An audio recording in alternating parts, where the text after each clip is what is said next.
Hello guys, welcome back to my channel. So ఈరోజు video ఏంటంటే, ఈ కాకరకాయలని ఏమంటారో మీకు తెలిస్తే కామెంట్ చేయండి గైస్. ఈ కాకరకాయలు ఏమంటారంటే, మా సైడ్ వరంగల్ సైడు ఆ కాకరకాయలు అంటారు, బోడ కాకరకాయలు అంటారు. సూర్యాపేటలో ఇవి చాలా అంటే చాలా ఫేమస్ గైస్. కొంచెం కూడా చేదు ఉండదు. ఇవి కోస్తుంటే నాకు వేలు కోసుకుంది. అదే చూపిస్తున్నాను అక్కడ. ఇవి ఎలా చేసుకోవాలో చూపిస్తాను. కర్రీ ఎలా చేసుకోవాలో చూపిస్తాను. ఫస్ట్ అయితే ఒక బాండీ తీసుకోండి. కొంచెం దీనికి ఆయిల్ ఎక్కువనే పడుతుంది. ఇదైతే చేదు అస్సలు ఉండదు గాయస్. హెల్త్కి అయితే చాలా అంటే చాలా మంచిది. మీ చుట్టుపక్కల ఎక్కడైనా దొరికితే వండుకొని తినండి. చాలా అంటే చాలా హెల్త్ బెనిఫిట్స్ ఉన్నాయి. ఫస్ట్ అయితే ఆనియన్స్ కోసుకొని ఆనియన్స్ ఫ్రై చేసుకోవాలి ఆయిల్లో. మంచిగా ఫ్రై చేసుకున్న తర్వాత మనం ఈ కట్ చేసుకున్న కాకరకాయలు ఉంటాయి కదా, అవి ఫ్రై చేసుకోవాలి గైస్. అంటే టమాటా వేసి వండుకున్నా బాగుంటుంది.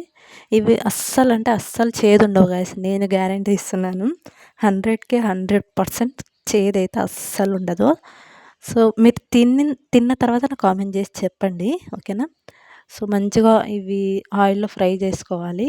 ఆనియన్స్ మగ్గిన తర్వాత ఇందులో అల్లం వెల్లుల్లి పేస్టు, మసాలాలు వేయనక్కర్లేదు ఫ్రెండ్స్. ఇంకోటి ఏంటంటే, మనం మామూలుగా ఆకుకూరలు ఎలా వండుకుంటామో అలా వండుకోవాలి. టేస్ట్ అయితే నెక్స్ట్ లెవెల్ ఉంటుంది. ఫ్రై చేసుకోవాలి. ఇవి ఫ్రై అయినా చేసుకోవచ్చు, లేదా మామూలుగా ఒక టమాటా వేసి అయినా వండుకోవచ్చు. ఒకవేళ మీకు చుట్టుపక్కల ఇవి దొరికితే తెచ్చుకొని వండుకొని తిన్న తర్వాత నాకు కామెంట్ చేయండి గైస్. నేను వండే ప్రాసెస్లో వండండి.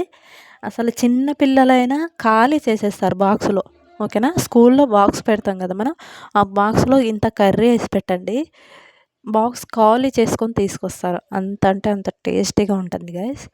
మీ చుట్టుపక్కల దొరికితే ఖచ్చితంగా వండుకొని తిన్నా. ఒక్కసారి టేస్ట్ చేసి చెప్పండి గైస్ నాకు, ఓకేనా. ప్లీజ్ కామెంట్ చేయడం అయితే మర్చిపోవద్దు. అలానే సబ్స్క్రైబ్ చేసుకోండి, సబ్స్క్రైబ్ చేసుకోవట్లేరు.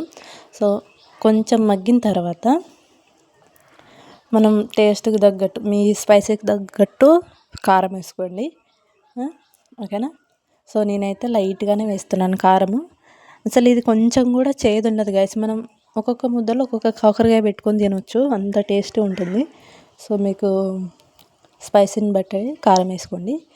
కారం వేసి ఒక 2 minutes ఫ్రై చేసేసి, ఎల్లకైనా చపాతీలోకైనా అన్నంలోకైనా సూపర్ ఉంటుంది. సబ్స్క్రైబ్ చేసుకోండి గైస్.